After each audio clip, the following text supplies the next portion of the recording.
Your spouse will not automatically inherit your half of the house, even if both of you have your name on title of that property. And so it really depends on how the property is titled, not the fact that you and them both have your names on it. So the two ways that you can have the property titled is going to be tenants in common or joint tenants with rights to survivorship. Tenants in common is pretty standard or the default when you purchase a property. So you have to specifically ask for joint tenants with rights to survivorship. With tenants in common, if one of you passes away, the person who passes away, their half of the property has to go through the probate process. Now, if you have a will, it will get distributed per the instructions in that will. So if you have it as your surviving spouse will inherit your half of the house, they get it after it goes through probate.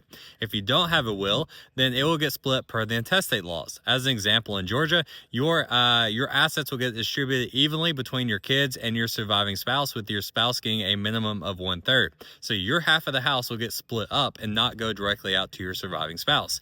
With joint tenants with rights to survivorship, your half of the house will automatically go down to your surviving spouse and avoid the probate process completely. All they have to do is file a survivorship affidavit and a death certificate with the county clerk's office, and they will process that document, and then your surviving spouse will have 100% ownership. So it's not the fact that you both are on title, it's how the title is held. So you want to make sure, if you want to avoid probate, that it's held as joint tenants with rights to survivorship. If you want help setting any of this up, click link in the bio, fill out the form, and schedule a time to talk some more.